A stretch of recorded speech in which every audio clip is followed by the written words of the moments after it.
so I won't say things like that. So hi guys, happy Monday, and thank you for returning. That's always exciting. Um, I did get messages about the things that weren't working. I think I fixed everything on the website or on the Canvas page. The dates, I just gave up on dates, so I tried. I even made new little buttons. Ignore them. Anything that says July is actually like February. So we'll just pretend that calendars are flexible. Um, I also actually updated the executive functioning page. So if you couldn't get to it before, it's because I accidentally on purpose deleted everything because I didn't like it. And then I forgot to do it again. So I fixed that today, ironically. And we are going to talk some about executive functioning today. Um, I'm also going to go through two presentations, so slightly more organized, emphasis on slightly. Um, if you guys if you guys are ELC teachers, these are going to look extraordinarily familiar to you, very much like, say, the last two sessions we've done together. But um, every time I present, it's always just a little bit different flavor. So hopefully you'll still get things out of it.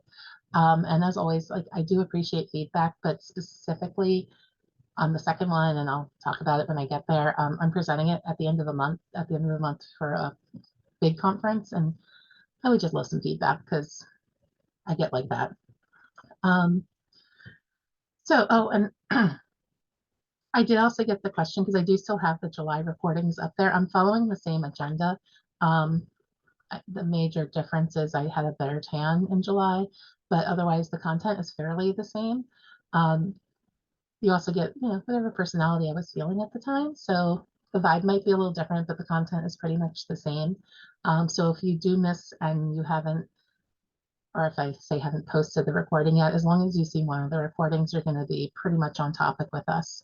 I also do keep up all of our guest speakers because when they come to our class, they give me permission to reuse their presentation. So my ones from my first session, I'll be posting those up soon as well because I get some pretty great peoples to come in and talk to us because as I've said multiple times recently, MCPS still is one of the top places in the country for twice exceptionality, twice exceptional services. And so even when I feel like we're just not doing what I would like to see us do, I have to remember we are still leading the pack. And that's why you guys are here to sharpen your skills and to keep us at the forefront. And that's why people come and talk to us because they want to help us stay at the forefront, which is really exciting. So that said, one of the things I wanted to touch on this week, and as I have said, you don't have to do the course in any particular order, but I did want to give people time to go through the first module because one of the things that we talk about in there a little bit is on misdiagnosis and misdiagnosis. And that was kind of framed around the case for dual diagnosis. So I didn't want to jump too much onto that last week because I wanted you to have a chance to hear the expert voices and the children's voices.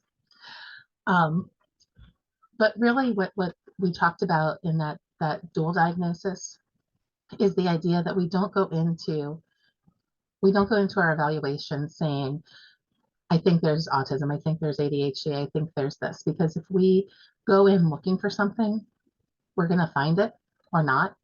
But what we're going to also more likely do is exclude or forget about other things. Now, the reality of this is, and I can feel my psychologist coming through the screen, the reality of this is we can't do that, right? We can't open and test every single child for every single thing every single time. It's not fair. No, you didn't miss the attendance link. I forgot to post it. I'll get to that. It's not fair to the people doing the assessment, and it's not fair to the kids because the amount of assessing we would have to do is, I'm just going to say, too much. But I think the concept, the flavor of it is important. When we go to testing, we do say, we suspect there might be autism, we suspect there might be ADHD. And I think what I take from that is we go into our testing and we go into our assessments with something in mind, but what we don't want to do is exclude. So if something comes up and it's a little bit weird, and when we're talking about twice exceptional, it's always a little bit weird, dig into that deeper. And actually, I think Todd and I actually had a case last year, and he really helped me dig through one of these cases where something just wasn't quite right. And it was an outside report, so he didn't do it. We were having to dig through somebody else's work and trying to really, at that point, we were really trying to hone in on, because processing speed. We were really trying to dig through processing speed because one test that was showing it was really impacted, one was less so impacted. But the important thing was, I think, that we didn't approach the conversation as this kid has a processing speed issue or this kid doesn't have a processing speed issue. We came in with, this is weird.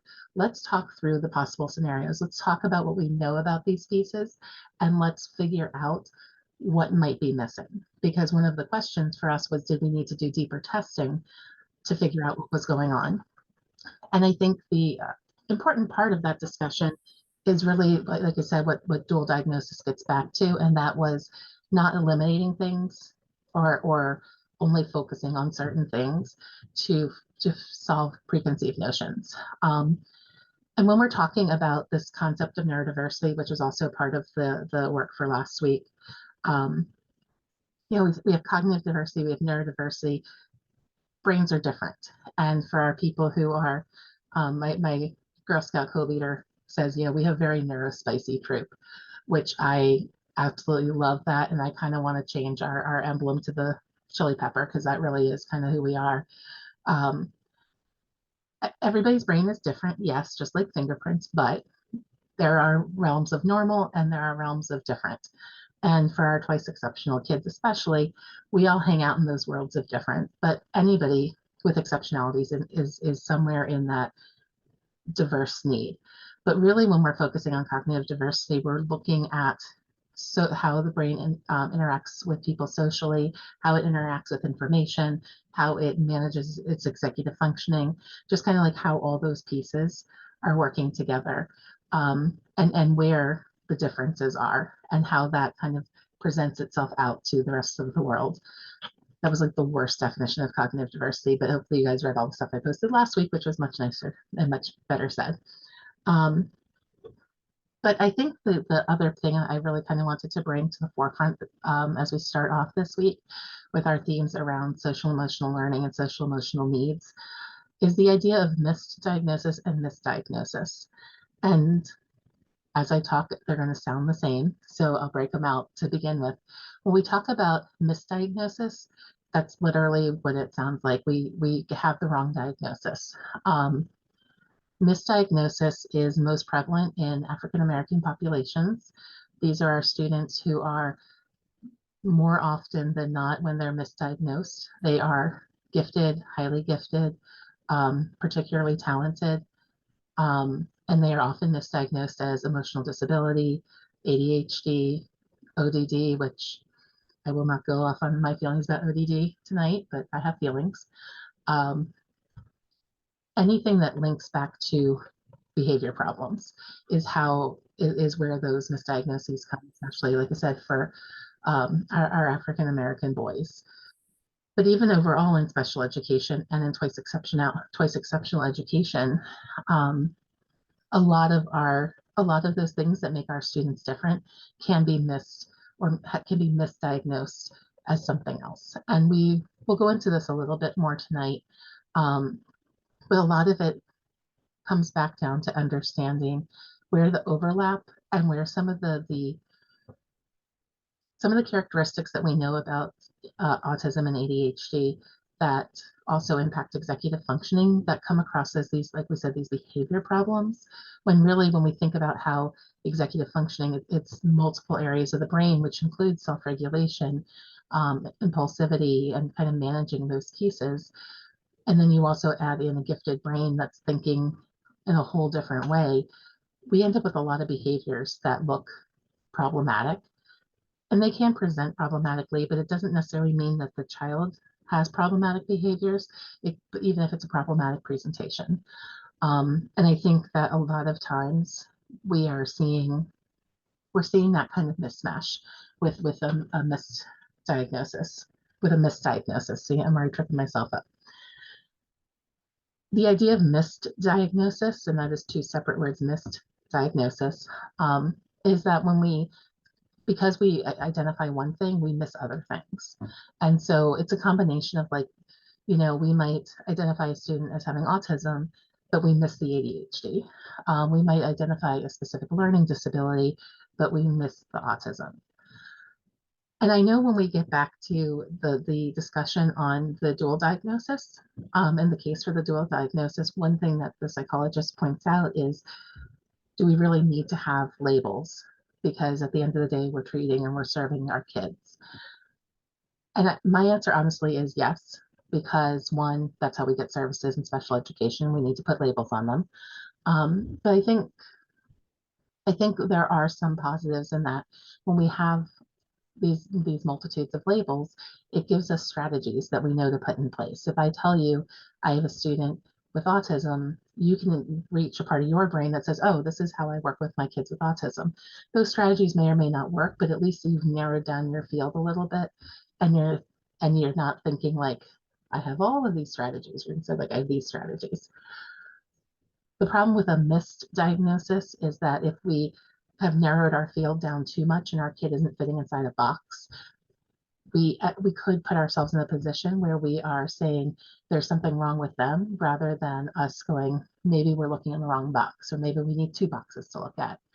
And that's a case for twice exceptionality overall, but it's also very much a case for just the misdiagnosis in general. So one of the books that I quote, and I bring it out sometimes to just show my Happy Blue book. There's an older version. This is the newer version. It's heavier. It's blue. And actually, the next edition will be a while because the lead author actually passed away right after this was published. So it was a great loss to the field, but we are excited that he published before he finally passed away. And one of the things I really like with this book is it's not focused necessarily on twice exceptionality, but one thing I really like with this book is they walk us through what things can look like and what they can look like when we're misreading them, and how it might be different than what gifted behaviors look like, and how it might be different from what twice exceptional behaviors look like. And the understanding those nuances are really important when we're working with our twice exceptional kids, because there are strategies that don't work, especially if we're looking at things incorrectly. So one example I'm going to give is a behavior token system. Behavior token systems have their place. They are really effective for kids who need continuous reinforcement, who need immediate reinforcement, who need visual reinforcement.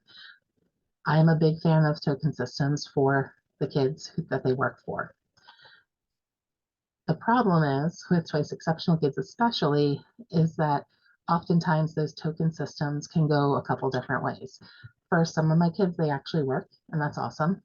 For the majority of my kids, they become negotiating points where they get so into the rules of what the token system are that they are going to spend more of their time negotiating and explaining why you're wrong and they're right and they should get their token system, that we have lost the point of why we're arguing in the first place, what the token system is for. And yeah, we're totally sidetracked. And as much as fun as those arguments are like what make my day, it also has completely sidetracked us from whatever it is we're supposed to be doing. But the other piece of it is, and this is true very much with students with ADHD and also very much with gifted and twice exceptional students, novelty is really important. And a lot of times the novelty of a token system wears off really quickly. And so it doesn't motivate them to keep moving forward. And so it might work in the short term and often in the very, very short term, but in the longer term, it's not a positive piece. But knowing that, again, it's important when we're thinking about the different types of diagnoses, because if we only know that a student has, ADHD, and we focus only on those systems, or we know that students diagnosed with autism and we know that, more token-based reward systems and the repetition of things can be helpful. If we miss the other pieces of the puzzle, what we end up with is a lot of frustration on all of our parts because none of our bag of tricks are working. I have a point. That just walked away. We'll come back to it. I'm sure it will come back to me. But one thing, the other thing I think that I want to talk about just briefly is anxiety. So we hear anxiety all the time. Anxiety is much more recognized, it's much more understood. And we know post-pandemic, teachers are more anxious, administrators are more anxious, children are more anxious, and our bag of tricks and our resources are much thinner. Parents don't have the bandwidth, the kids don't have the bandwidth. As somebody who was parenting a young child through the pandemic, like I don't know exactly what it is that I missed, but I know I missed it and I don't know how to fix it. And that's somebody who has 10 years of background in this and then supporting and coaching parents and working with their children. And yet when it comes to my kid, I got no idea. So then we take, the I got no idea children and we send them to school where we're stretched thinner, our resources are stretched thinner, and we are getting more and more kids who have IEPs for either OHI or emotional disability with anxiety as the primary driving factor. And I don't pretend to be a psychiatrist or a psychologist as I talk about this, but I think one of the important things to know is that anxiety-like behaviors can be manifestations of ADHD, they can be manifestations of autism, they can be manifestations of specific learning disabilities, specifically if your processing speed is being impacted, because when your processing speed is slower, but your brain is thinking faster, which really, we sometimes describe as you're sitting on the brakes and you're sitting on the gas at the same time, and we know that will drop your transmission. So if your brain is sitting on the brakes and the gas at the same time, you're revving up, you're feeling really anxious. It doesn't necessarily mean you have anxiety, but it could mean that you have anxiety. Ultimately, does it matter? It matters. It matters if you're treating, with medications, obviously. We don't want to treat something that isn't there. It can matter with our strategies. Sometimes the strategies we use for anxiety work just as well as some of the other strategies we use for things like ADHD. But it also, I think, is important because when we're looking at 504 plans and IEPs, we really want to make sure that we're going through our processes and we're looking at all the pieces of our students, because while our overall plans need to drive and work for what our students need, if we're giving them the wrong support, if we're pushing them into the wrong types of social groups or social skills groups, or we're giving them anxiety strategies and coping skills when what they really need is executive functioning and working memory skills, we're not going to hit the nail, and we're going to see an increase in frustration, which can kind of have broader effects. I won't say catastrophic effects, but it can have much broader effects. And the longer we give them the wrong tools, the more frustrated they're going to be.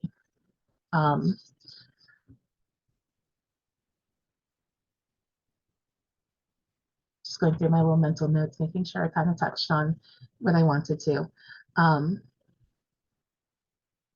Right, so I think that gives me a good kind of walk into our first presentation area that I wanted to get into a little bit today.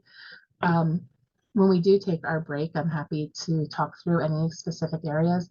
I really like this book. I actually do read it for fun sometimes, because it takes you through ADHD, bipolar, schizophrenia. It does still say Asperger's. It's an older, slightly older book, depression, anxiety. And again, it tells us what we can look for as a manifestation of a disorder, what we can look for that is not part of that disorder, but rather possibly manifesting other pieces, and how it can look different when it is giftedness versus a disorder. And I think, again, I think the important part for this also is nuance. Generally speaking, I would say, unless you are some of my psychologist friends, you don't necessarily need to know a ton of this, but what you need to know is the resources. So when you run into it, you have somewhere to go. I would bet most of you have not had a student with, say, bipolar psychosis, which manifests differently than schizophrenia, which manifests differently than bipolar disorder. Why do I know that? Because I've had students with all three conditions. You have to learn. Did I know any of that beforehand? Absolutely not. But I've had to learn over time. And again, for me, so much of what I try and pass out to you guys, which is why I know I overload everything with resources, is because it's not important until it is, but then you have somewhere to go to get the information. So So, I am going to cross my fingers and hope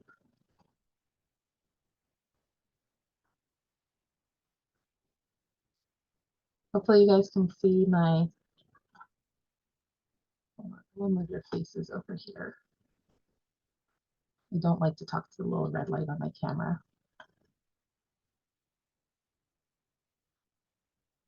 There we go. Now we have faces to talk to. So, like I said, friends, if you are ELC teachers, you saw this probably a week ago. So sit tight for a hot minute. So I do want to talk a little bit through some of these specifics on addressing social emotional needs. And again, this is kind of exactly what we're just talking about, is understanding some of that nuanced difference between our behaviors of gifted children and the symptoms of disordered behavior. And I don't love the term disordered behavior, but for expediency's sake, I'm going to use it. Because again, I think there's also a nuance between disordered behavior and impacted behavior. And when we're talking about twice exceptional kid, that's really kind of where we get that nuance of, are they gifted? Is there a disorder? Is there both? Is there a third piece that's causing who knows what? But understanding where some of those differences comes in, I think, is important. So these references should be built into the modules, and I'm not going to beat them to death. But talking through where our foundational skills and where our foundational standards are coming from. We have CASEL, which is the Collaborative for Academic, Social, and Emotional Learning. I like that this collaborative is based in academics. It's all the pieces put together, and they are based on a belief that in order for students to be successful, we also need them to have just as many social and emotional skills as we do to have academic skills. That's what that whole big paragraph says.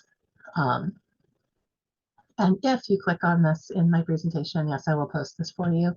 You can go to the CASEL website. They have this interactive wheel, which is really cool.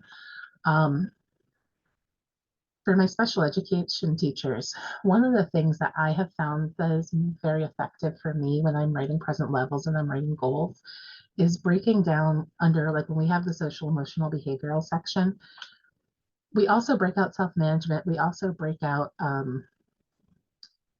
social interaction skills. So those are their own little pieces. And then everything else, social emotional behaviors, under one heading. What I kind of like to do is look at these 5 different areas, and kind of depending on how I'm setting up my IEP, I like to make these headings or subheadings under social emotional or under self-management, depending on what it is that I'm really looking at for a student. I find it really helps me in organizing what I'm writing in a present level about a student, because social emotional is huge, right? Like, it's all of it. But if I'm talking about the student's ability, their executive function, their ability to manage themselves, I am looking more in self-management. If I'm talking about their relationship skills in terms of interacting in the classroom, I might put that more under social emotional. But if it's really the actual more pragmatic parts of interaction, then I might put that more under interaction skills. So it's not clean cut, like perfect falling into boxes, but I find having these areas to help me focus helps me with that writing. And when we're talking about twice exceptional kids, usually the social emotional section is just as long, if not longer, than the academic section. So like I said, I'm not going to make you guys watch videos tonight. But what I do recommend to people is when you are at that point where you want to do some more learning, going on to the CASEL website and watching these little mini videos. They're 2-3 minutes long. It gives a really good snapshot, a really good overview. And I like it for whatever it is that you're trying to focus on, whether you are in the classroom or non-classroom based and supporting students in a different capacity. Taking time throughout the year to focus on competencies and learn more about these competencies will overall make you more fluid in your ability to teach and support them in the classroom. More competencies. I really like the future self video too. And it's really, and who was I talking to? Yeah, no, totally blanked right now. We were in a conversation recently, and it had to do with kids being able to see themselves and be able to make progress by seeing themselves in the future. Oh, I guess it was Mariana. This was at our case manager meeting, wasn't it, that we had this conversation? Um, I swear we had this conversation last Thursday, where we were talking about our students and their struggle sometimes to see themselves in school, but then also when they're transitioning into post-secondary and their ability to kind of find themselves in that post-secondary world. The sooner we talk about our students seeing themselves in the future, and the sooner we give them the language to talk about what they see next for themselves, the more successful they will be, both academically and social emotionally, because really, if we think about it, school is very structured. They have a pathway that is handed to them that goes through 12th grade. Their days are organized. Whether or not they attend, that's not the point. The point is we expect them to be somewhere 10 months out of the year. We expect them to be somewhere generally 5 days out of the week. We give them things to do before and after school. They may choose or not choose not to participate in those, but it's still a structure. And then they graduate, and all of that structure goes away. And whether you go into a job or you go into college, you have to create your own structure. And if we don't talk to the students ahead of time about what that future looks like and give them the language for understanding that they will have a future that is beyond school and that they will take ownership of themselves in the future, it becomes a very hard transition. It's where a lot of kids get lost, and even kids who go to post-secondary. I think I use self-examples all the time, right? When I went to college, the first thing I did my freshman year was I made my schedule, and I said, well, I'm used to going to period 1, 2, 3, 4, 5. So naturally, I had classes at 8, 9, 10, 10, 20, 11:30, lunch break, and then 1:30 class. That was not a smart move. That's a lot for college.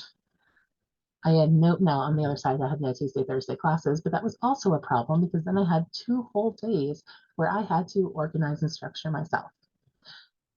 We can imagine how this turned out. Um, and it really was hard because nobody was there to tell me that was a stupid idea. Other kids seemed to know it was not a good idea to do this type of schedule. And I thought I was being very organized and very like on top of things by, mapping things out and planning things out. I'm also the person who plans out every single course for all 4 years by semester. And I practically did not deviate from that plan, except for a couple courses that weren't offered then. I also graduated shockingly on time with 2.5 degrees, um, that close to a third degree, but it's a 4-year scholarship and I needed 5 years for 3 degrees. So I did not get there. But as much as I was organized in like that long-term structure, in that short term, I was an absolute mess. Um, and it comes back to that future self because again, it's talking about the tools, it's talking about the expectations and the what's next and helping our students learn the strategies for making these plans for themselves. So next we have our NAGC standards, and NAGC is the National Association for Gifted Children. It is my professional organization, and really for anyone who's in gifted education, it is our primary professional organization. NAGC sets standards for teacher education, for programs, and for curriculum and gifted instruction in general. And of the 7 standards in NAGC, 5 of them talk about social emotional learning in some capacity. So one of the things I did in here, and again, I do not read this to you, but what I did do is I pulled out specifically the standards that mention something about social emotional learning. So we have the learning and development section. We have under curriculum instruction, it is specific that our students should become competent in their multiple talent areas. They should become independent investigators, and they should learn how to, they should learn skills for being productive in society. I think one of the things to look at, especially with our Twice Exceptional students in that multicultural, diverse global society, is when we're talking about our Twice Exceptional learners, sometimes their perspectives can be very limited. And that perspective limitation could be because of their exceptionality. It could be because of their specific learning disability or because of their ADHD, or that's also when we get into our students with like sensory processing issues or who have vision or hearing loss. Like these are all ways that our students are impacted in how they're interacting with the world. And when you take that limitation and mix it with the giftedness and the ability to think very big picture, there's a broader difference between the skills. And so we as teachers need to make sure that they're having some of that direct instruction. Um, my guess is we've all worked with one of our exceptional students who has said something that is highly offensive or inappropriate in the classroom. And when you say something to them, they're like, what? And sometimes they're messing with you, but sometimes and more often than not, they're missing the piece that that really clues them in onto like why you shouldn't say those things. I My students who are obsessed with military are some of my biggest, I would say, offenders in this area because they get really into the history and they're really into whatever it was, Civil War, Napoleonic Wars, um, even in ancient Greek wars. And they extrapolate things and they think very big picture and they try and apply things that they're learning, but they sometimes often miss the social context of that history. And so when they make comments in the classroom or they try and apply their knowledge to conversation, it does not go well. Um, I have several, I don't know why, I have several students where Hitler actually becomes the example. Not a good example. I know that. I have my more savvy students who like to make the argument that Hitler was a great leader because Hitler got lots of people to follow him. That is an excellent nuanced argument that most high schoolers and younger are not ready to make. And they don't know the difference between arguing success with, say, leadership skills, with, say, oppression, and being able to have a very high level conversation. Some of our students can have those conversations, but they lack the context of who they can have that conversation with. I can have that conversation with the students and probably guide the conversation appropriately. Their seventh grade peers cannot, and that conversation is not going to go well. Um, I also will have my students who what they define as success is not appropriate when we're talking about this in context. And they also can get very sucked up into a lot of the social media echo chambers. And because our students often lack that ability to take perspective or that ability to see nuances in perspective, they can get sucked in very quickly and start repeating things that are highly inappropriate, and not understand why they're missing the context. And I don't know if I'm being too nebulous in my description, but it comes back around to they are using their gifts, but because they're missing their ability to make some of the more contextual connections, they're missing their ability to have that nuanced discussion. And so when they then go out into their larger groups or with their peers or even with other adults, the connections that they've made are not correct or not appropriate, but they're trying to apply them in a more global sense. And so having that social emotional instruction, teaching them the specifics of not just what is perspective taking, but how do we take perspectives? How do we walk in somebody else's shoes? How do we understand how what we know historically can have different impacts on other people? These are all things that our kids can miss very easily. And this is one of those areas where understanding gifted kids can miss this without having the disability. The higher functioning and more profoundly gifted some of our kids are, they tend to have more trouble making some of these connections. So a gifted student does not have to be a Twice Exceptional student to have some of these struggles, which is why it is part of what our instruction, our social emotional instruction looks like across the board for gifted children as well as Twice Exceptional children. So we talk about learning environments, and that again has a lot of context around it.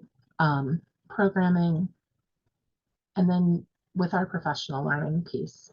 And the two things I really like to focus on here are one, by coming and learning more about our students, specifically about their social emotional needs, it will improve their outcomes in the classroom.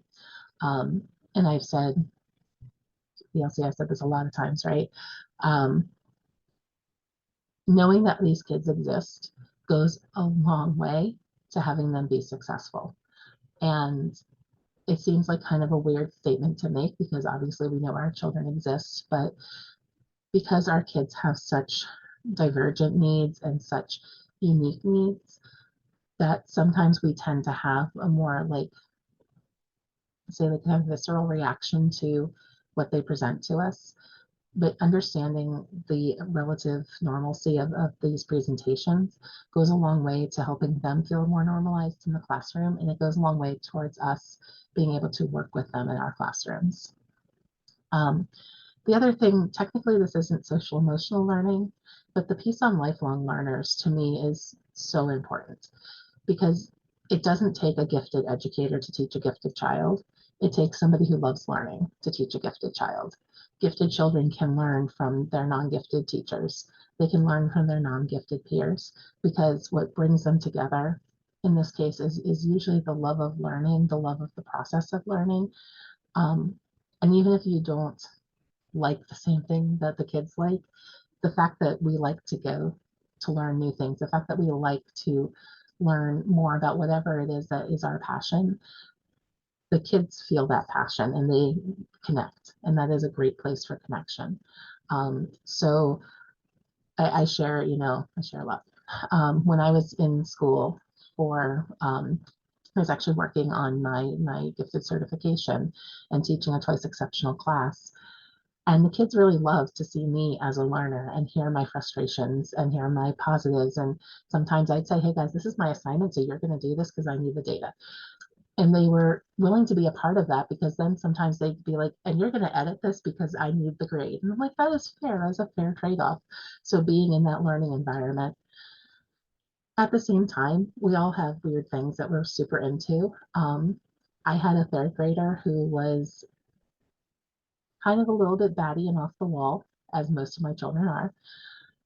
And then somehow, I don't even know how we got there. Somehow we decided and realized we both were really into Greenland sharks. Don't ask, just go with it. We were both super into Greenland sharks. And so that became like a connecting point for us. And one way I could get the student to calm down sometimes when I came to visit or came in the classroom. And then eventually what we did is we turned this into some of that independent learning about, well, yeah, okay, technically it's not in the curriculum, but if we want him to research, let him research Greenland sharks. Let him learn to make citations around Greenland sharks. I don't care. I need him to learn how to do research. I don't really care what he writes about. But that having that connection point and getting excited, like it is not often you find somebody who's like, Greenland sharks. Oh my gosh, do you want to talk about like why they grow as big as they do and how they're so much different than other sharks, but like they're not all that much different from other sharks and people eat them. And by the way, their skin smells like urine. Did you know that when Greenland sharks dry out, they smell like urine and people still eat them? These are things you don't want to know, but I know. And my kid knows. And when you get that level of enthusiasm about weird things, it helps create those connections, whether or not you are a gifted adult working with our kids. I do like Greenland sharks. And then we have the MCPS Be Well 365. And what you mostly see is that these primary skills that we focus on are aligned with CASEL. We talk about being positive members of the community, managing your emotions, being resilient, identifying and accessing. So that's where that self-advocacy comes in around support, being able to resolve conflicts and making positive decisions, so responsible decision making.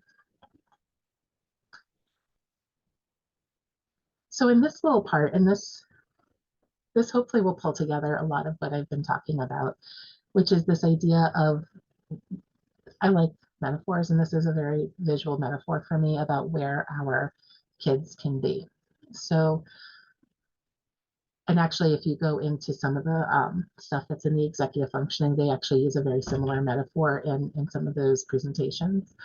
But the idea is that when we think about a spectrum, and the original version of this I saw was referencing people on the autism spectrum. And the thing with the autism spectrum is that it's not just like a red to purple horizontal spectrum, but it's a spectrum that moves both horizontally and vertically. And so if we're looking at this, if we're looking at this image here, we are showing we could call these orange lines kind of where our bell curve is, and the actual little knobbies don't actually translate to anything on here other than being visual. But the idea of it is that we can see that this could be a very typical person. They have some areas of strength, some areas of weakness, some areas of relative strength, some areas of relative weakness. But we have a person who's kind of hanging out along the middle. And then we go through a couple different iterations of this, where this one might be a student who has no actual, in terms of population, areas of weakness, but they do have relative weaknesses within themselves. So these are students who might mostly seem to have themselves together. They have some real areas of strength. They have areas of weakness that, while they're not weak to the general population, within themselves, they are more areas of weakness. We have our students who have significant strengths and relative weaknesses. So when we're looking at a student like this who has all of these areas that are above our standard deviations, they are outliers in terms of strengths, they still have these areas of weakness down here, which, while they aren't outside the bounds of what we would consider typical, they're still extremely spread from where our students' strengths are. And so those become significant relative weaknesses. I looked at a report today for a student whose their verbal comprehension index was a 140 and their processing speed was a 100. 100 is average, but a 140 is way above average, and that's 2.5 to 3 standard deviation difference in those numbers. That is a statistically significant difference for a student who has absolutely average processing speed. For that student, their processing speed is a weakness. And so it's hard to remember sometimes that it's not just about where the numbers fall on the curve, but it's where the numbers fall within the child. And then we have the student who has real weaknesses, relative weaknesses, real strengths, and relative strengths. And this is the kind of student who, when they're on, and when they're off, they're off.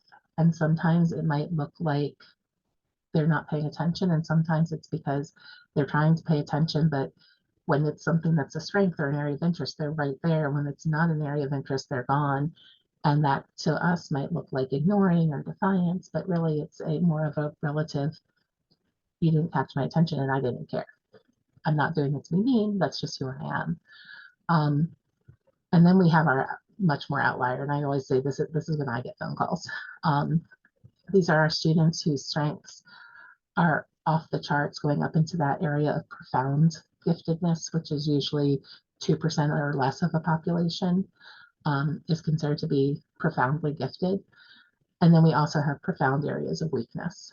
And then along the way, we also have other strengths, we have relative strengths, we have relative weaknesses, we have significant weaknesses. And these are the students who have trouble rectifying all of this on their own. These are the students who need a lot more direct instruction, direct support. The hard thing sometimes to remember is how it presents to us in the classroom, because if these scores up here are their academic scores and these down here are their executive functioning scores, this is going to look like a kid who is out of control, or a kid who isn't making good decisions. Their impulsivity is just, they're flying off the handle all the time. This could look like a kid who's crying a lot. One of the classic examples is the gifted child who realizes dinosaurs are extinct and has an absolute meltdown because they understand what extinct means, but they don't have the emotional capacity to not feel that their dinosaurs personally have died. And they have like an existential crisis because the dinosaurs are dead. These are also students who things like global warming, climate change are utterly terrifying to them because they don't have the emotional capacity to compartmentalize. These are real and true issues of our day, but as adults, we can kind of take that and box it and put it on the shelf and deal with it when we have the ability to deal with it. Kids with this profile do not have that ability. And so when something triggers thoughts about that, their emotional ability, their emotional control can be all over the place. Um, and again, in the classroom, that might look like defiance. It might look like acting out for no reason. And really, what it is they're struggling with an internal capacity to deal with a lot of things that they conceptually understand, but they emotionally can't handle. I don't want to talk through these things right now. That's for a different part of the presentation. Um, One of the big things that I do want to talk about here, though, with our students is the Q-tip, which is quit taking it personally. Um, I don't remember who told me that, but I absolutely love it. And I'm pretty sure I got it from when I was a bridge teacher. And they were like, look, your kids have things going on. They'll take it out on you, but it's not about you. It's about other things that are happening. And it did take me a while sometimes to really grasp that sometimes my kids were acting out because I was their safe person and they knew they could yell at me and I wouldn't hate them for it. Which is not to say any teacher would hate them for it, but they emotionally knew that they could come at me and we would be okay. We would recover from whatever the issue was. Um, Sometimes, especially for the kids with the processing speed and working memory pieces, something might happen in the morning, and by the time they digest it, they're blowing up in the afternoon. And we're sitting here going, like, I just said 2 + 2 is 4, and now you're screaming at me. Well, it might be because whatever they were ruminating on from this morning, they don't care about math. So they checked out. Their brain had time to calm down for a minute. And now that their brain has time to calm down, suddenly whatever it was that they were thinking about earlier has brought itself to the forefront. It seems like it's out of left field to us. And technically, again, relatively speaking, it is out of left field. But for them, it's an immediate thing that has been ruminating all morning. And now they've had that moment to react to it. Understanding how students with these profiles function is a really important part of supporting them. And then also knowing when you've reached your capacity of support, of understanding, and when it's time to go and get help within your building. And for classroom teachers, this is when it's important to know what can I do in the classroom, what can I do within my environment, and when do I need to call the special ed team, the school counselor, when do we need to talk about things like FBAs. Functional behavior assessments can be used for any child. They do not have to have a 504 or an IEP, nor do they have to lead to a 504 or an IEP. We tend to wrap those things up together, but they are not relative, not always related. Um, Making sure that we know where our supports are and who's available to support us as teachers and available to support us as teachers to support our students is really important. We will talk a lot about partnerships with different groups and resources within the school buildings a little bit later in our courses, but I think that's one of my big takeaways when we're talking about the social emotional learning. And let's see, we'll go over these. So tomorrow and Wednesday, we do have the NAGC Teacher Summit. Yeah, I'm volunteering for it, so I will be there. It's an online conference. If I think it's worthwhile, it's worthwhile. It's wonderful. I'm recording this. Absolutely wonderful. But really, if there's things that are super important, I will definitely let you guys know because you can always sign up to receive some of the training afterwards. The William and Mary Conference for Twice Exceptionals at the end of the month. You're going to get one of my presentations there after our break, so we can hold tight on that. But if Twice Exceptional is really your thing and you really want to, especially executive functioning and self-regulation skills, those are the big focuses of the conference this year. And there's going to be a lot of talk and strategies around that at William and Mary. Oh, wait, you're taking my course. See, shameless plug for a course you're already taking.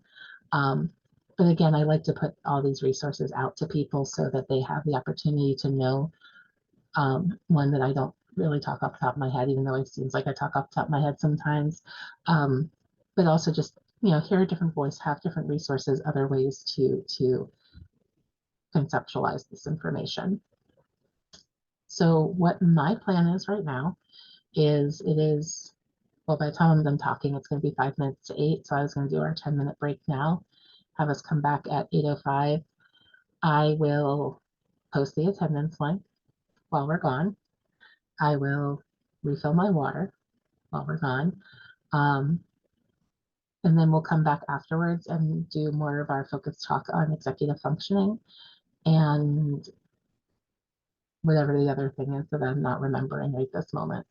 And then I probably will duck into the Canvas course a little bit and just make sure you guys know kind of the big pieces of this week and next week as well, because next week is our equity week, and that is a big, heavy, it's a big, heavy unit or module. And so I kind of want to walk you guys through it because I don't want you to be completely overwhelmed, because like I said, I put a lot of resources out there, and my expectation is not that you watch all 45, 50, 80 hours of content that I have up there.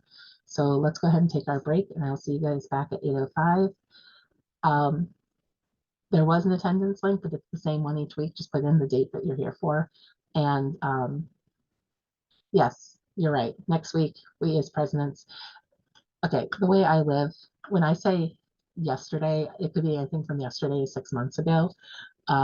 When I say next week, it means whenever the next time we're meeting is according to the calendar, which I think at this point is not next week. And I think it's not the week after either. I think it's the week after that, because yeah, I'll double check that. But time is relative, especially when you have ADHD. So I will clarify dates also before we break for the day. But I'm going to the restroom. So welcome back. Okay, I got hugs, I got water, and now I have my disruption. I'll sit here quietly. So I did check the calendar, and you're right, we have no class next week. So when I say next class, I'm meaning the 26th. We have no class on the 4th, and then we come back to class whatever a week later, plus 7, the 11th. We'll be back March 11th. That's what I think, at least. I don't know what's actually written down, but that's what I think we're doing. Did I say there was something else I was going to look at? I don't remember. I should remember. Oh, I was going to check this and see if I was happy with what I had.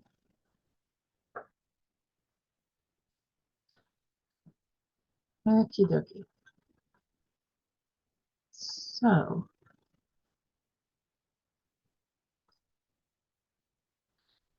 So the next presentation I want to talk through is one on executive functioning. Actually, I might change my mind real fast. I do that a lot. Reopen. Yeah.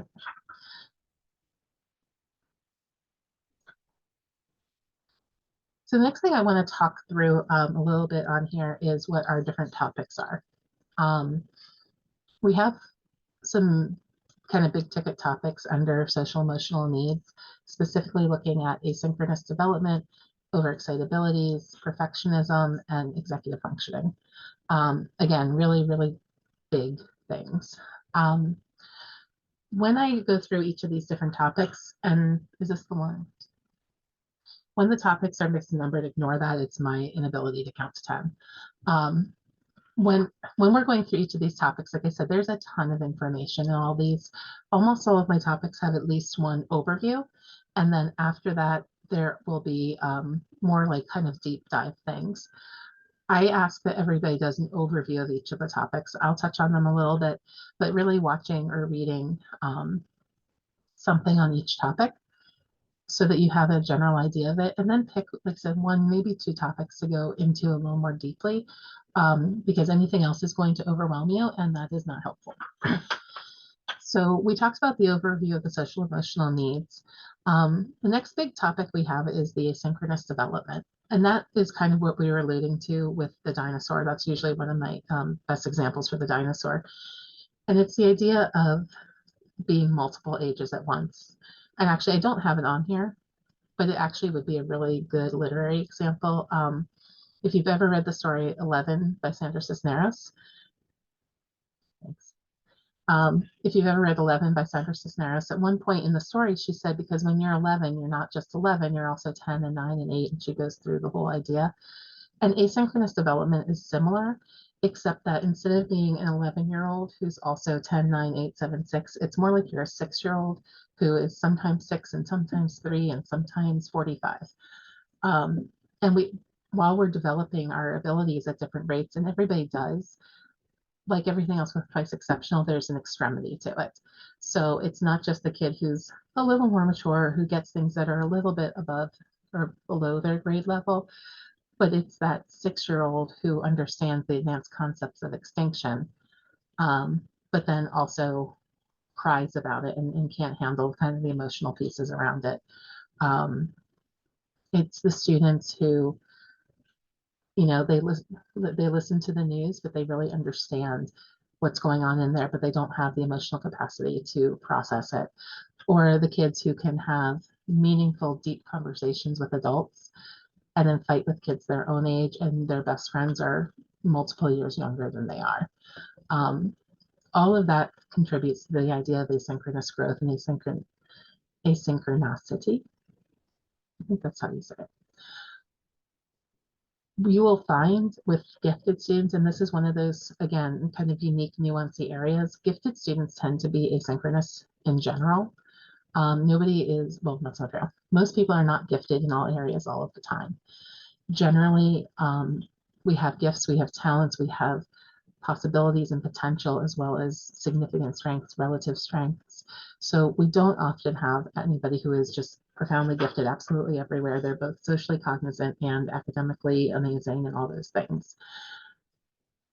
But one of the differences when we talk about Twice Exceptional is that the asynchronicity between the highest highs and the lowest lows are more extreme. A gifted student tends to be their age, possibly a little bit older.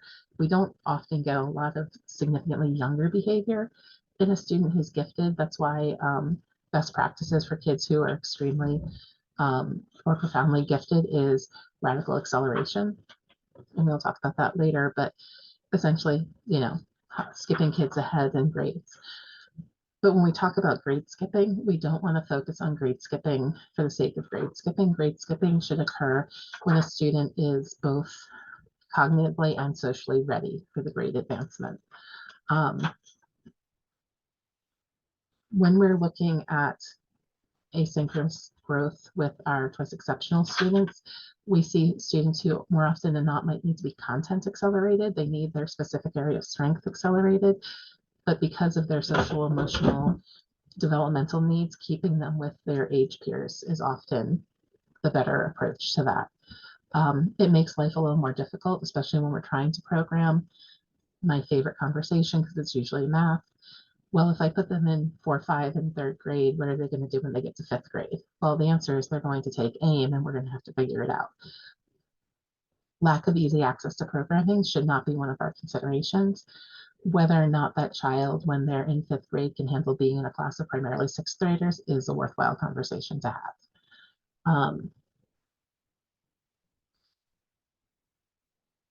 I don't want to go down the advancement road too far. I want to stick with asynchronous development. I like concepts. And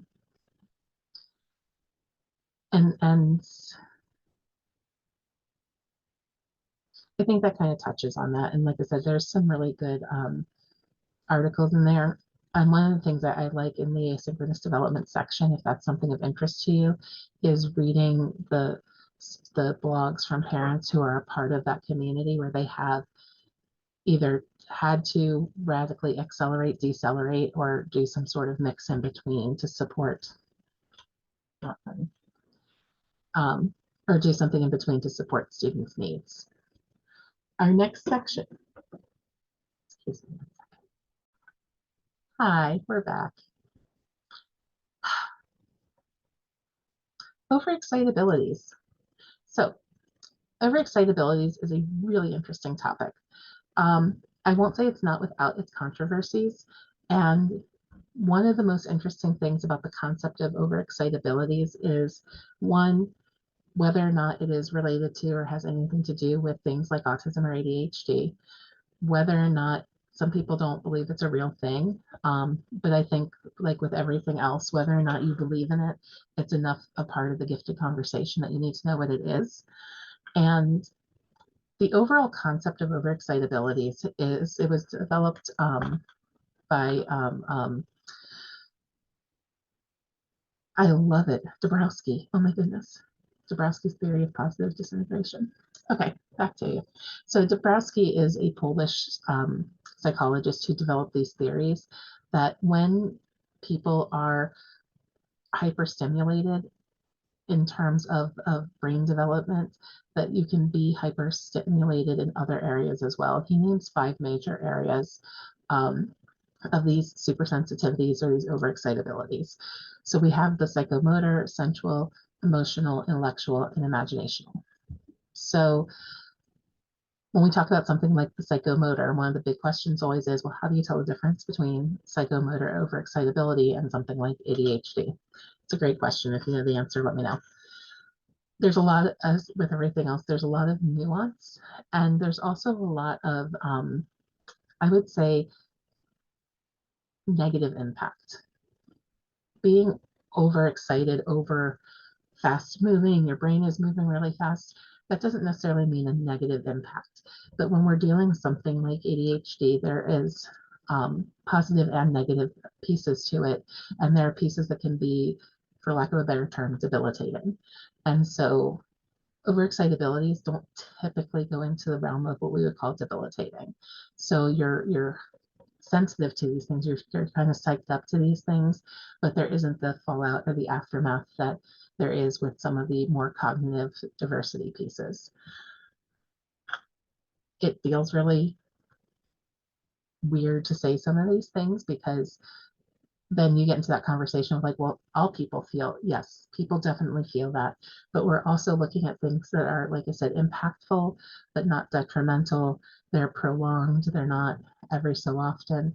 And there are schools of thought that don't really buy into them. I am of the school of thought where I buy into them, which is one of the reasons I teach it. But I do think it's important to know that it is just as much of a discussion point as a lot of other things. It's not something that's easily measured or quantifiable.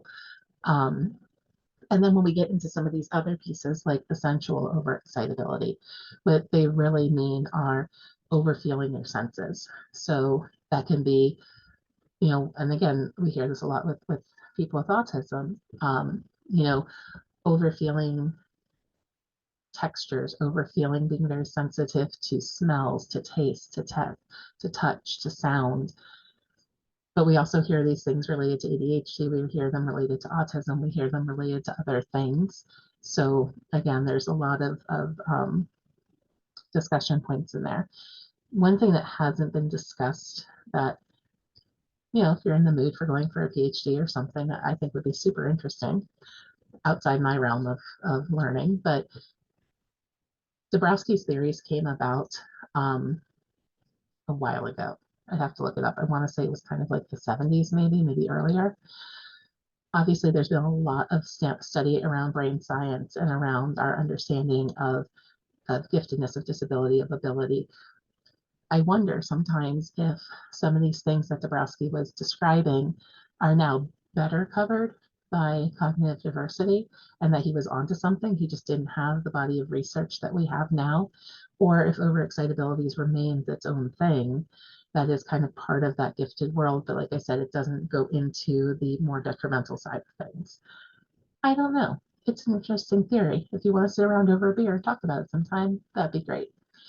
But for the purposes of our class, again, knowing it exists and knowing it's a part of the body of research and part of the field, I think is important. The emotional one, I think, again, feeling our emotions really sharply, feeling very empathetic, feeling very just like all the feels. In fact, there's an episode called All the Feels. So if that's something you want to learn more about, Christine Fonseca is the person who is doing that interview called All the Feels. It's her book, I'm Not Just Gifted, that we use as the basis for one of the curriculum that we recommend for working with twice exceptional kids. And is the basis for our third, fourth, fifth grade social emotional curriculum for twice exceptional. And it's made for gifted kids. We tweak it for our twice exceptional students, but I think hearing from her is a really good thing because she speaks a lot. She was also a classroom teacher, so she speaks a lot of the language, but with the psychologist lens. Intellectual, I don't think I need to go through that. The imaginational overexcitability is kind of interesting too. It kind of gets into that concept of fantasy, daydreaming, outside the box thinking. Again, there's things that I feel like we've kind of started to talk about in other capacities when we talk about cognitive diversity. And just, we talk about how kids who are super imaginative, who make up these languages, they make up worlds, they make up all sorts of creative things. Dabrowski is describing this as an excitability. So there's definitely overlap, and I think it's really interesting to think about. Dabrowski also talks about theory of positive disintegration. Do not go into this unless you want like a deeply intellectual thing about how social theory kind of expands, dissolves, implodes, and rebuilds itself. I don't do the best job of explaining it, and I had to study it over and over again for many years. It is super fascinating, but if your brain does not want to go there, please do not do that to yourself because you will just end up confused with a headache. It is a very interesting where like the idea is that you can't move to between levels of social interaction until you build yourself to a point that you essentially implode and then have to rebuild yourself, but you rebuild yourself at this next level.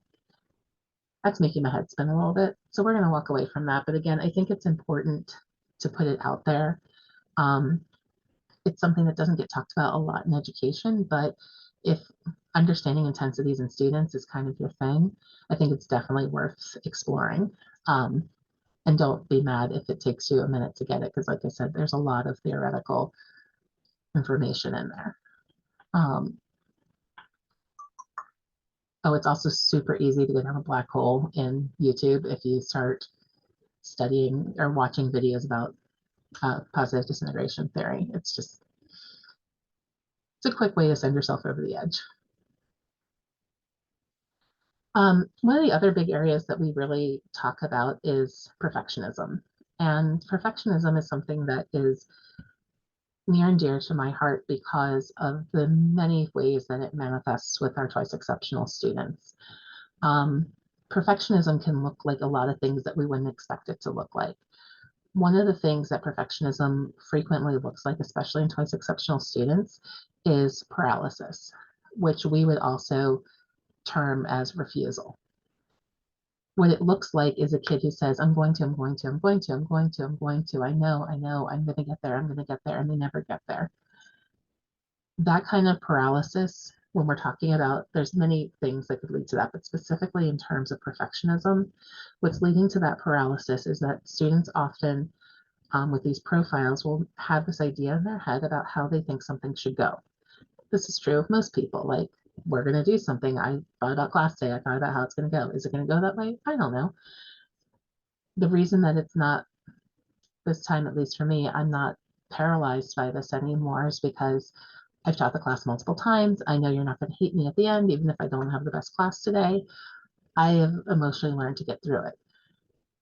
But for our students who struggle with this type of perfectionism, what they do is they procrastinate and avoid. And it's not necessarily because they want to procrastinate and avoid, but rather they know what their answer is and they can't figure out the way to get there. And so rather than risk getting it wrong, they just don't do it at all. Really frustrating for sure. But understanding that that is a form of perfectionism, I think is something that's really important. Another form of perfectionism that we often will see, especially with gifted and twice exceptional learners, is the never dones. The never dones have done the work, but they don't submit it. And it's not because they lost it. That's a different group.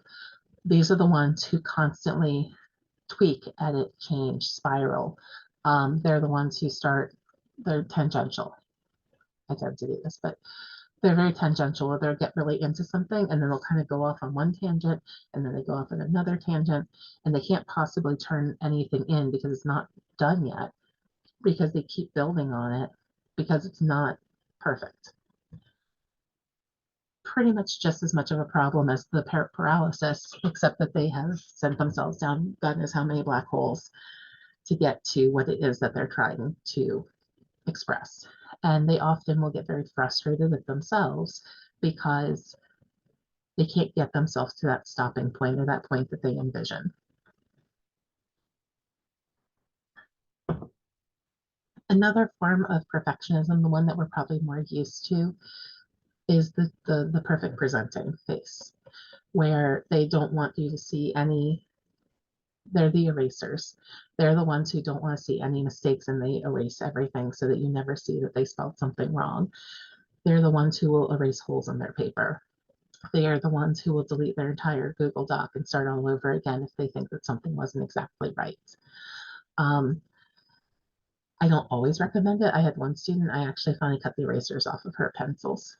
I couldn't take it anymore. She would literally rub holes in the papers and you couldn't figure out. And she would get so upset because it's just not right. No, it was really good. It's just not right. And I thought it was such a blessing when she agreed to start typing, because then at least in Google Docs, I had version history. I could go back and get whatever it was she deleted. This type of perfectionism is different than what manifests with people with OCD. They, again, might look alike. I had a student with OCD who would make write and erase and write and erase. It wasn't rooted in the perfectionism, it was rooted in that obsessive compulsiveness. Whereas the perfectionism, where we are erasing all the time, is more about the need to hide what they think wasn't perfect. There's a need to show only the final product. There is a need to show only that final piece. I like the 10 tips on here that are in the 10 tips on helping your gifted child with the perfectionism. I feel like one of the things,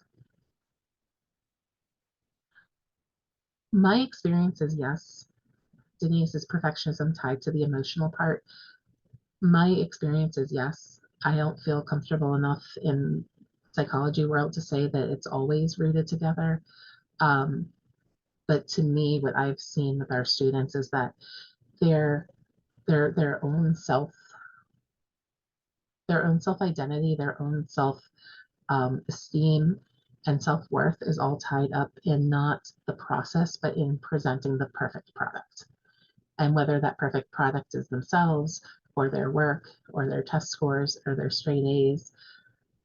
These are also my kids who will tend to stay up all night and all weekend and do nothing but study because they need to present that perfect face. And to me, all of this ties up under some of the emotional components. So even if I can't draw exactly the straight lines to get there, I feel like I see a lot of those pieces. Some of the things I feel like I've seen that really help our perfectionists out, sometimes doing group work or group brainstorming, because it makes them talk to other people. It's hard to sit there and write out your ideas if it's not perfect, but if you're just sitting there and talking to your peers, even if you assign just one person as a note taker and everyone takes a picture of the notes at the end, for somebody who's a perfectionist, it doesn't always impact their ability to interact with their peers. And so then you're giving them a written list somewhere to start. Sometimes breaking things down into even smaller components, because what they're being paralyzed by is usually the final product. I need to be here. This is my final product. If I can bring it all the way back and we're like, okay, but we're just going to be right here, just this little bit right here, we can kind of sometimes get over those hurdles. One thing that I used to do for myself that I found really, especially when I was writing long papers, is I would write a paragraph or two, and then I would take sentences that I knew needed more expansion, and I would put them at the top of the page, and I would start a new page for each sentence, because then I was only writing paragraphs, because the paper itself was overwhelming.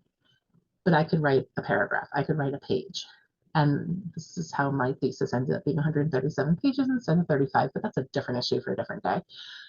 But really the idea of it was I need to explain this one little concept. I can't, the idea of what I was writing was way too much, but that one little concept I could handle. And it also helped me with timing. It helped me with breaking down some of that fear of what that final product was going to look like.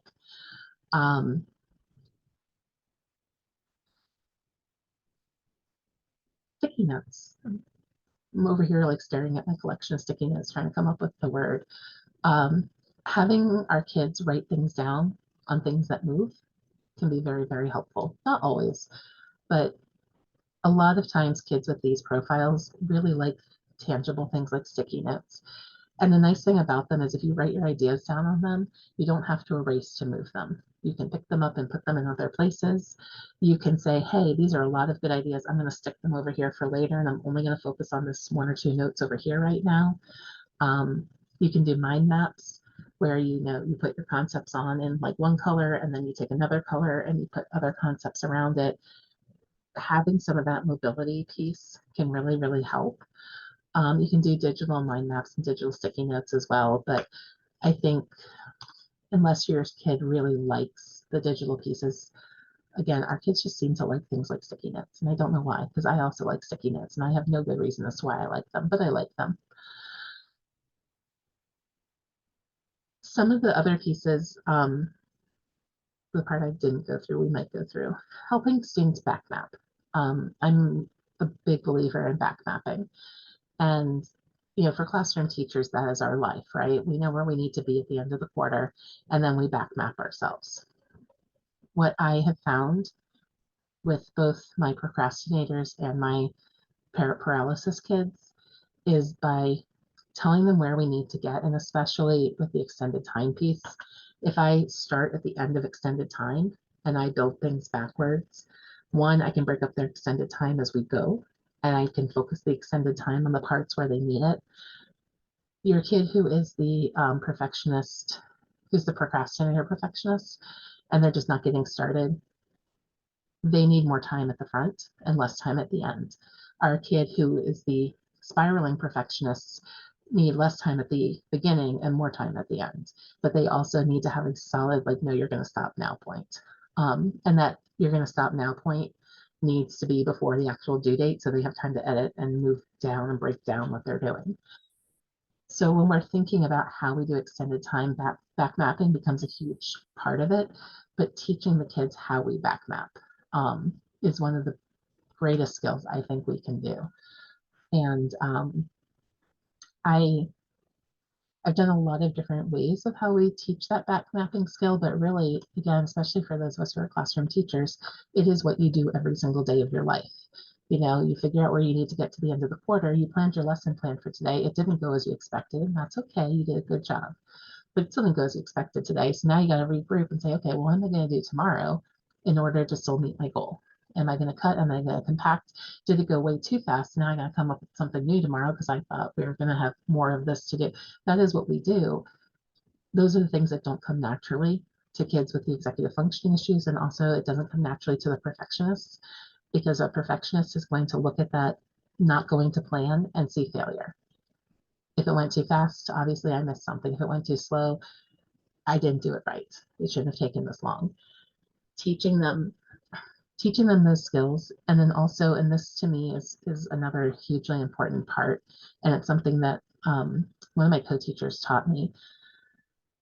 We actually used to do that back mapping with our class. We would show them the whole quarter.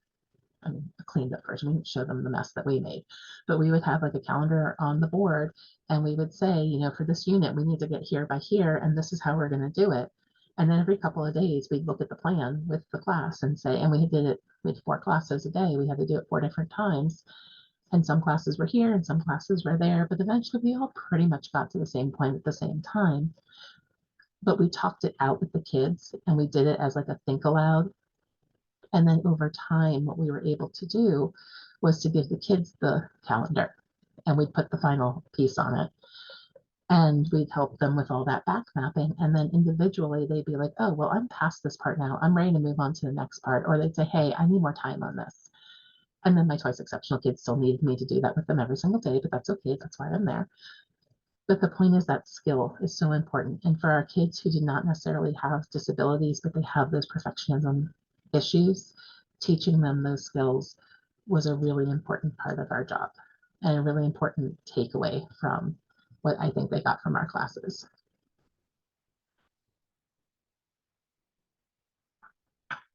I did get a new book recently. I get a lot of new books. And I didn't bring it home, but it was called, I'm gonna have to go back and look it up. It's something specifically on like chasing perfectionism or perfectionism versus proficiency. I don't remember. It's something like that. I'll get you guys the name of it next week. So if this is something that's of interest to you, but I really liked the book itself because it's written in non-edu speak. It's written in like normal people words. And it's meant to be read by parents and students, which I think older students, I think it's really helpful because even for things that weren't necessarily applicable to me, like I found myself being able to read it in a capacity that let me analyze myself a little bit. So like I know perfectionism is not one of my myriad of issues, but at least the pieces that kind of pop up there, I'm like, oh, okay, well, that's not really me, but I see what they're saying here and I can use this information to reflect on something else. And I always like that in a resource. I like them when they have multiple entry points and multiple pieces. I think that makes sense. Um, so we've talked a lot around executive functioning. And depending on who you're reading, executive functioning is made up of anywhere between 9 and 14 different things. Things is a terrible word, components. And those components very broadly are going to cover time management, goal setting, social, or rather, self-regulation, emotional control, impulse control. I said long-term planning, right? Goal setting, long-term planning, shifting, being able to shift between ideas or topics. Kind of all the things that you need for your car is a really good way. Executive functioning is, okay, I'm old, like old school gear shifts, right? Like we need to be able to move ours. And when I think about executive functioning, even my own brain, like I will stop and imagine a gear shift and like, I need to stop doing this and start doing this. And in my head, like I gotta step on the clutch, which is an important part of driving with a stick shift, and change gears. And a lot of times our kids with executive functioning issues, either they stand on the clutch and they drop themselves out, or they forget to hit the clutch and they're trying to change gears and it's just not going anywhere, or they just refuse to change gears. Or we also go back to the other analogy where they're standing on the brake and the gas and they're trying to change gears at the same time. Whatever way you look at it, they're tearing up their car and everything is a mess. When it comes to executive functioning, and then another big part of it is we know that executive functioning is part of the whole frontal lobe. We know frontal lobe development doesn't really complete until the age of 25. We also know that when you have specifically ADHD, but likely other similar like autism, it doesn't develop until even later than that because there's delay in the development of the frontal lobe. I feel like some days I can tell you the day that my frontal lobe decided to make an appearance. I was 27, it was great. It was the first time I could like put things together in a way that made sense and do it in a timely manner. It didn't stick, but at least, I felt it for a moment. Executive functioning rears its head visually during school more than anything else, but it really does control all parts of life. And when we're talking to families where I think sometimes when we're talking to families and we don't suspect an emotional disability, but this parents are talking a lot about stress at home, frustration at home, explosive behaviors, frustration, not being able to get things done, not contributing to the family. But what we have to, I think, do is take a step back and consider what we know about executive functioning and think about what we do during the day, or the other way around. Things are calm at home, but they're not so calm at school. What are commonalities? What are language that we can use to help that executive functioning make sense across the board? And what are we doing to support a person who has executive functioning challenges? Um, I was talking to a counselor today who was telling me that the parents are divorced, so there's two different households. And when one household and school were able to get on the same page and use a lot of the same language, they saw a diminishment in all the behaviors in both locations. The other household is not quite on the same page. And so the days that the child comes from that household, school looks different. And so our conversation today was, what can we do to support the other family so that we have more of a smooth transition? But to me, what it really shows is the impact that environment has on executive functioning and on how those of us how you can struggle with executive functioning in different environments. And it could be because of your structures, it could be because of external structures. There's a lot of pieces to it, and it's not all going to be perfect, but they do all eventually tie together. The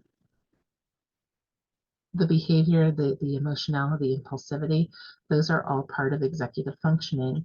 But one way to consider them is if long-term planning and shifting between activities is part of my executive functioning, that I am very impulsive and I expect things to happen immediately and I expect them to go a certain way and they don't go that certain way, I have missed what I originally planned for. And now I have frustration around what I've planned for.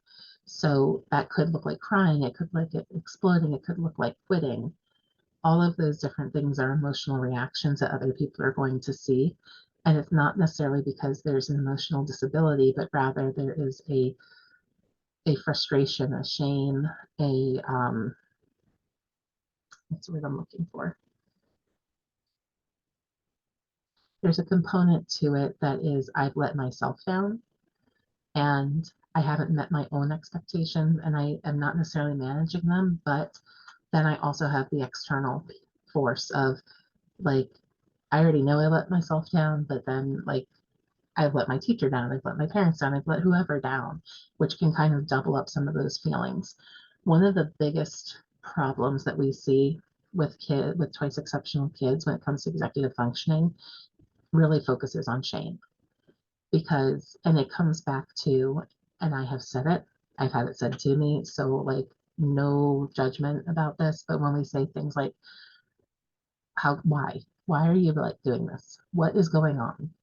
Are you just lazy? Did you miss it? Like what things I've said to myself this week, right? There's a component of you know what you should be doing, but your ability to execute it is not there. There's a gap between knowledge and performance. And especially when we have with ADHD, the level of internalization and really, like I said, like shame reflection on not being able to do that compounds the behavior, compounds the frustration, and basically leads to spiraling as opposed to improvement. I think one of the most important things as teachers and educators to know with our kids who have executive functioning issues is we need to give them structure and support a lot more and a lot longer than we think we should. Because whatever amount of support you're giving a typical student, eightfold, tenfold, it doesn't matter. We're talking 14 different components of somebody who has a disability specifically in that area, whose development is usually 2 or 3 years behind where their peers are. They're going to need that support longer and in more detail, and they're going to miss more frequently. And so part of what we need to do is also give them the language to express the frustration, but also express recovery. I'm already, like I was saying at the top of this thing, I have a report I have to send home tomorrow. I haven't written it. I know I haven't written it. It's almost 9 o'clock at night, and I'm first going to be starting it because it has to go home tomorrow. I'm already mad at myself. I knew 3 weeks ago this was going to happen. I can beat myself up for it. Yep, see?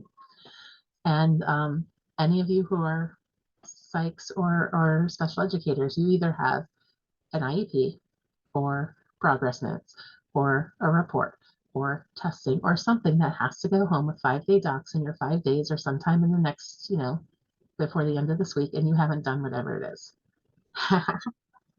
Exactly. Um, and for most of us, we knew 3 weeks ago that this was our 5-day date and we had to get this done. And this is not even assuming that any of you have executive functioning disabilities. This is the truth of how managing multiple components and having a difficult multi-structured job where you have your day-to-day with your kids, you've got your paperwork, you've got your family, you've got all of these different things that we're trying to make work. And then you might have to throw a disability on top of that. But we're also adults. We can compartmentalize a little more successfully. We can reflect a little more successfully. And for the most part, all of us have slightly better frontal lobes than our kids do. So if we're thinking about this in terms of our students, they're going to feel it. We can't work around that. What we can do is we can give them the language to feel better. We can give them the language to give grace to themselves, because you can say a lot of things and hurt them or not. It doesn't compare to what they're saying to themselves. So you didn't turn your homework in again. You know what? That's okay. There's going to be a lot of days you don't turn your homework in. How do we fix this now? What do we do next? What can we do to anticipate next time? And this is one of those times where some teachers will say, well, let's do a reward system. We don't need a reward system because they're going to mess up again.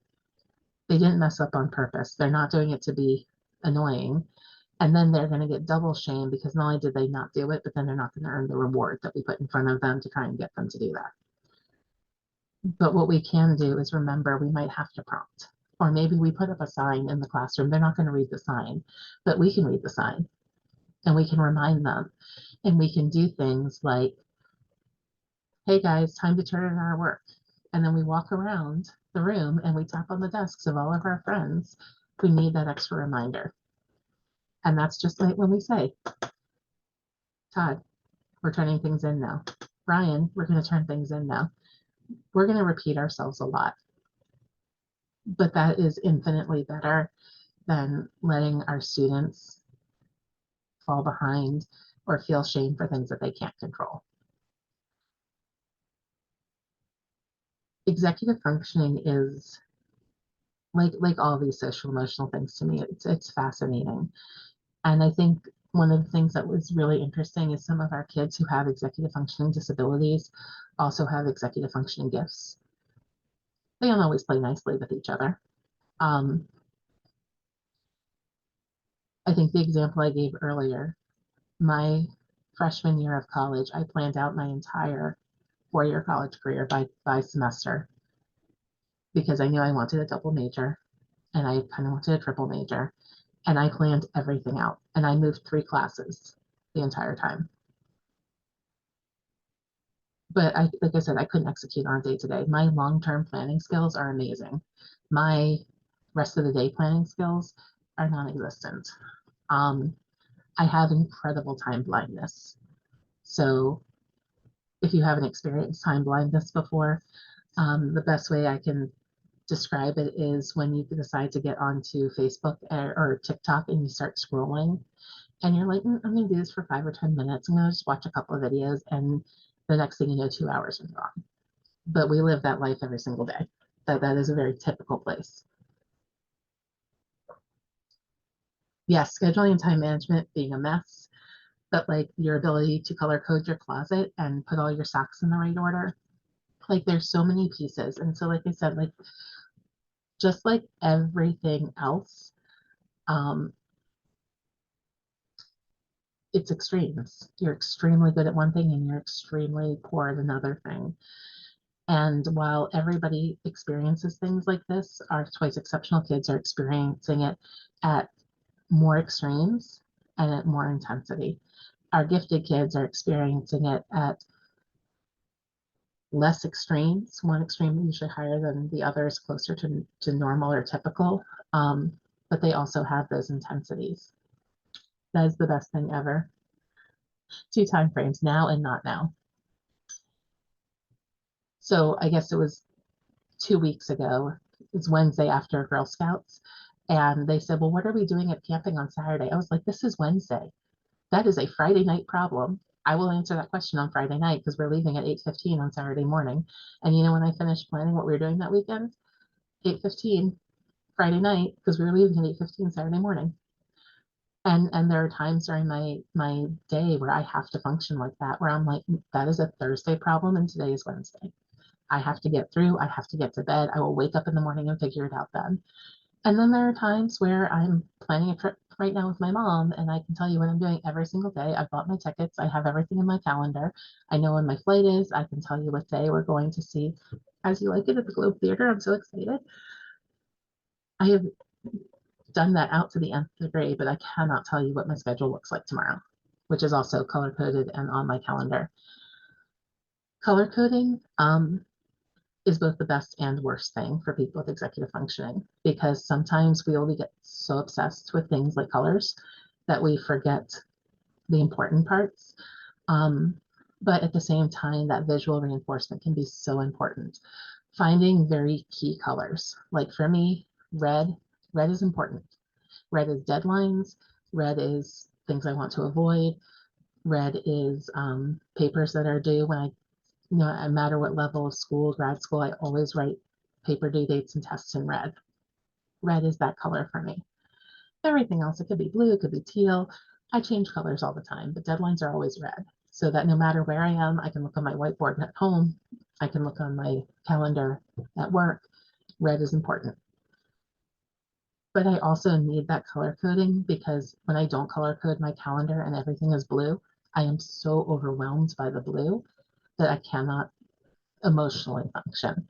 So even if the color codes aren't necessarily helpful, what it does is it lets me go, yes, I have an 11-hour day today, but this is this break and this is this break and this is this break. And all those colors just kind of break things up for me. Yellow is IEP meetings, by the way. Why? Because I don't like yellow. So, and planning IEP meetings is gold because it's kind of yellow, but not really. Having some of those functions. Some of my students, we actually were talking about the zones of regulation.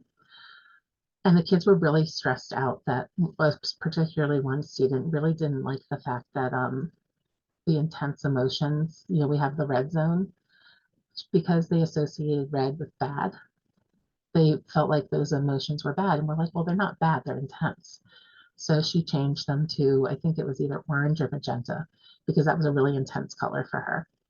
And I said, well, if you're going to do that, you might as well just change all of them. So, like what we would call the blue zone, she called the yellow zone because blue is sad and yellow makes her sad. I agree. And so that became a project for all of the kids, is that they took their zones of regulation and they recolor coded them into colors that made sense for them. Because it wasn't about the color system, it was about the feelings. And so if I say to you, well, how are you feeling? And you tell me you're feeling magenta, I just need to look at your zone to see where you put magenta, because that's going to have a lot more meaning for you.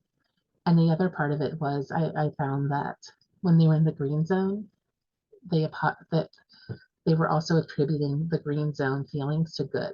I'm a good kid right now, not a bad kid right now. And that having a student say that to me was just a huge world of understanding. Like we tried to simplify the process, but the way they were associating it wasn't happening that way. And again, some kids compartmentalize and say, oh, okay, green is this, blue is this. Other kids, the meaning and the feeling isn't there. And it was affecting their ability to shift. It was affecting their ability to reflect. Just all those pieces coming together.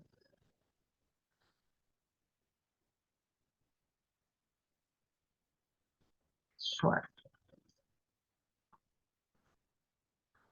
A couple of requests for the attendance form. And if you forgot last week, go ahead and click and just put in your attendance for last week. On the Canvas page for the executive functioning section, I have a lot of toolboxes. I did this is the way my lizard brain is going to work. I like taking other people's things and changing them. If you ask me to make something, it will take me forever to do it. But if you ask me my opinion on somebody else's thing, I could take the entire thing apart and make something brand new, but I need something to break first. So I gave you guys a bunch of toolkits to look at.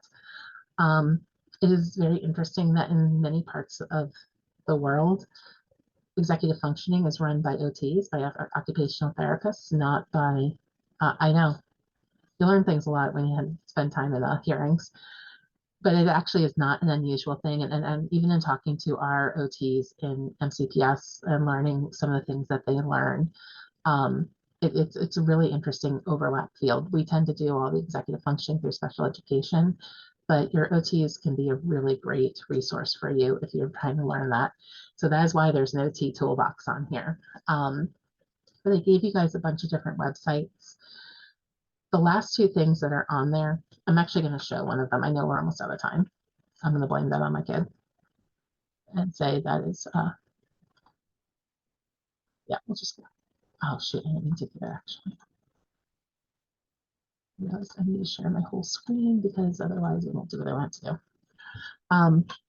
So I actually had one of my former students come on and talk to us during one of my previous classes, and she introduced me to Goblin Tools. Goblin Tools is amazing. I have the app on my phone. I think it's free. It may have been 99 cents. I absolutely love this because I can say something like clean the kitchen, and then I hit enter. And then I break down the magic wand. And look, it tells me all the things I might do to clean the kitchen. And then if you go to something like clear all the clutter from countertops, I'm going to break that down. Assess the countertop, gather things that belong elsewhere, find places for those items. It has this magic executive functioning piece that helps you break things down. You also have a time estimator that you can click on here. It's taking a minute. Oops. Okay, so clean the kitchen, it estimates 3 hours and 50 minutes. And now it tells me 5 minutes for this, 2 hours and 30 minutes for cleaning the countertop. I feel like this thing just saw my kitchen. I absolutely love this idea, especially for kids. I may have used it for my husband. But I think it's really cool. I also like that there's these other tools. They're fairly new, but things like, what do you have in your pantry right now? Write out a whole bunch of things here and then click suggest, and it gives you a list of foods that you might want to cook. This one is the brain dump list, which I think is just great. I think earlier I put down like travel, clean kitchen. Oh, I swear I can spell. Clean kitchen, laundry, clothes, shopping, and clean bathroom. And then I go turn into tasks, and it's going to take me back to that magic to-do list that we just had. And now it added it to my previous like kitchen thing. But now I also have like my magic, how do I clean the bathroom? Especially for, I found it, like I said, it's a little more helpful for my daughter than it is me or my husband. I do like the time estimator on here for sure. And I love the brain dump because sometimes I just need to put things down somewhere and it makes a list for me. And like I said, you can ask and you can have subtasks. You can keep breaking things down to like ridiculous levels. I did keep clicking once just to see how much further I could break things down. I could easily distract myself with that. Anyway, I think it's a great tool. You can do the free version on here. Like I said, there is an app for most of your Appy devices.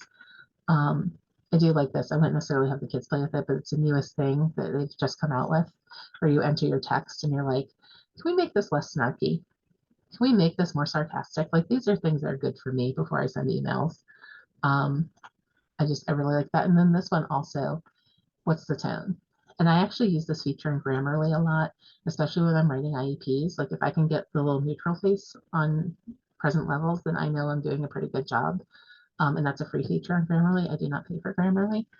But I do like that this actually helps with the tone, because for our students who are not picking up on those cues, this might be a really good tool to help them.